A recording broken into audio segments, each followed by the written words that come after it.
Hey guys, it's Adam from AA Gaming on a new segment of our show called the Rhystic Study, where we'll be talking about various topics on EDH,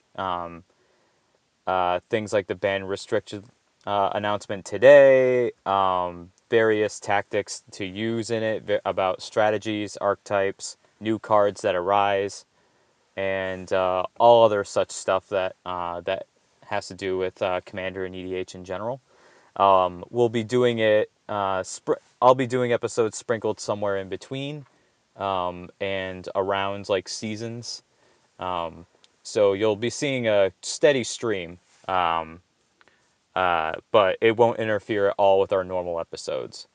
So it'll most likely be featuring me just about every time. Um, and we'll have Andy and other various guests from the show on that you guys have seen, Kyle, Mark, uh, possibly anyone else.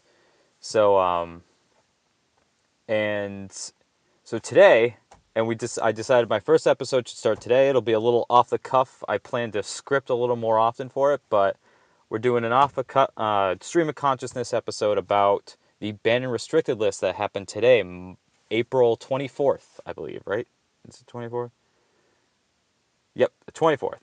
And we have, I'll just get right into it. We have Leovold, Emissary of Trest, is banned in EDH, and Protean Hulk is unbanned.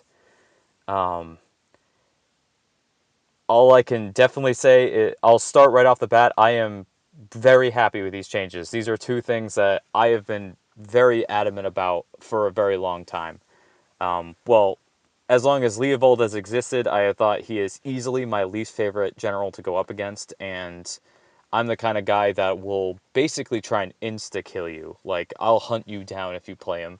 I hate the idea of my card advantage being fucked with in any way. I don't enjoy my tormenting voices failing. I don't enjoy like any of my other draw. I play draw sevens in like Maelstrom Wanderer. Just about every deck I play some sort of card advantage because it's basically one of my favorite things to do in Magic. And seeing this guy on the other side of the table makes me angrier than you would ever believe. So I'm glad he's gone, and I'll get more into that later. And Protein Hulk, as Andy could tell you, though he couldn't be here tonight, I have been adamantly um, in favor of them unbanning it for a while. And I'll start with this segment for Protein Hulk. Protein Hulk is a 7-drop 6/6 beast in green, 5 and 2 green. When when it dies, you search your library for any number of creature cards with total converted mana cost 6 or less and put them onto the battlefield. Then shuffle your library. And right off the bat, you can probably guess why this was originally put on the ban list. It both tutors and puts into play. So you're already looking at somewhere comparable to Tooth and Nail on a creature with a die trigger. Um, I'm not surprised this was on there in the first place, though I believe, personally, my argument would be is that in the long run, we've come up with so many new combos, things like Mykius, the Unhallowed, Kiki Jiki, and various other legendary creatures and or just creatures in general in EDH that just that infinite combo with each other to either outright end the game or give you the means to outright end the game are so vast, and there's just so many of them now, and they're so easy to put together that the banning of one engine to make it happen seems silly to me. Plus, my other argument was always there's a wide variety. Things like Sundering Titan or uh, Sylvan Primordial or Prophet of Krufix that were on the list basically have no other mode other than ridiculously unfun, overpowered, whatever you want to call it, however you want to complain against them. They generally just lead to just bad game states in general for the face of the format. There's really no way to do it in a way that seems fair. Whereas take Protein Hulk, of which I bought one today, foil, because I didn't have one before. Um, uh, I'm going to put it in my Maelstrom Wanderer deck. 99% of the time, I'm probably just getting, like, Niv Mizzet out of it. Or, I'm trying to think of my other 6-drops in that deck. Doesn't matter. Or like Frost Titan or something. 9 times out of 10, I'm probably just getting a 6-drop and replacing it. This guy is basically just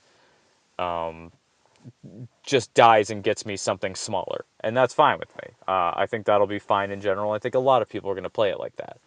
Otherwise, the combos are pretty clear. Things like Mykius, Walking Ballista, things like, I believe, Safi, Eric Strotter, and a few other the same cards that show up in a lot of corridor decks. You can look into it yourself. I'm not very well versed on what infinite combos with Protean Hulk. I just know a lot of stuff does. The biggest thing I can think of is the Mykius and Walking Ballista is the newest one. You immediately put it together and you just kill everything. Kill everything and everyone. So as far as Protean Hulk goes, I do believe it will. Some people will play it like total spiky, will play it very spiky and just be kind of douchebags about it in combo. And you can always just avoid those people. It's the same people who run things like the Boon Weaver, or a Boon Weaver. I'm trying to remember the name of it, but it's basically the combo that already exists in a lot of these corridor blue or white, green, black kind of decks anyways that Protean Hulk's probably going to take the most advantage of. Or they're going to take the most advantage of Protean Hulk anyways. They already have plenty of infinite combos. This just adds another one to the list. So I don't think anyone's going to be building a new deck around it, and you won't see any new people playing combo just because Protean Hulk is unbanned.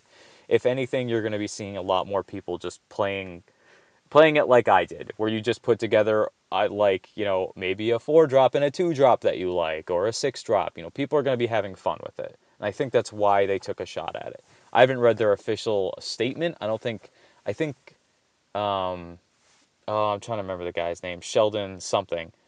I really should know this before this video. But he stated that it really doesn't change much in terms of like what already combos. All it was just on the list like that. So they felt pretty much the same way I did, and I think it was a long time coming. As of printing, or as of recording this video, Protean Hulks are basically sold out from the internet for anything under $20. And the foils are basically like, what are you offering? Like, you can just pretty much ask whatever for a foil Protean Hulk at this moment. I'm almost positive I got the last one on the internet. I'm not even kidding. I got to this ban restricted list pretty late as I was at work before this. That's generally why these weekday videos come out late, like the Let's Talk About Gods videos we did, which would now be under the umbrella of the Rhystic study.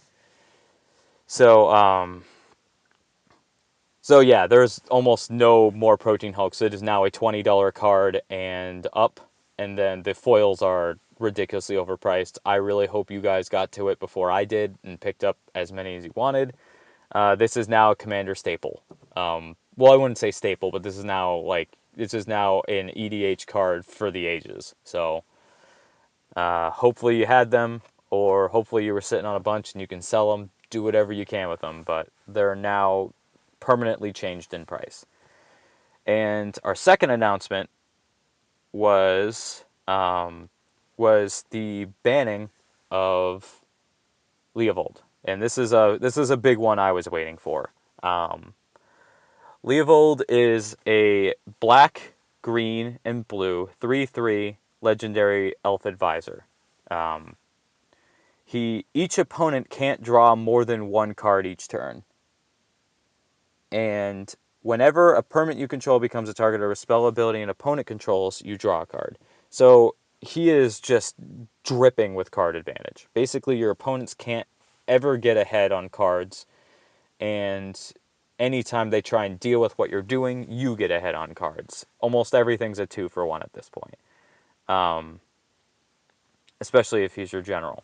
A big problem with this guy is it was almost impossible to not find yourself, even if you built like all creatures, no discard, nothing like that. You built nothing around his ability. Your opponents still found themselves locked out of their strategies for card advantage, which is one of the biggest ways to play EDH, one of the biggest ways to create an impact on the game, is to refill your hand, refill your supplies, and gather resources so that you can keep going into what most of the time ends up being a long-term kind of game.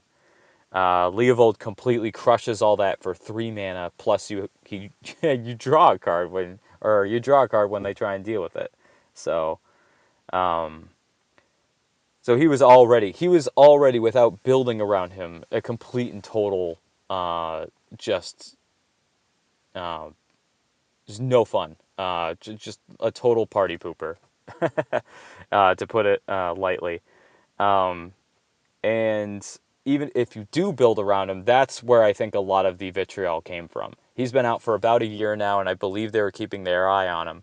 And it just turns out almost every Leovold deck is the same. You play almost all the same wheel effects, a lot of the same ones you would put in any given like Grixis Punisher deck, like what's his name? The I can't think of him right now. The Grixis guy that draws extra cards. And damages your opponent's form. Either way, you play a lot of wheel effects, things like wheel and deal, windfall, dark deals, stuff like that. You just keep making your opponents discard and try and draw new hands, and every time they fail to, and they're basically down the 1 card. It's savagely effective as a general and as a strategy. You're basically making it so all your opponents are just permanently out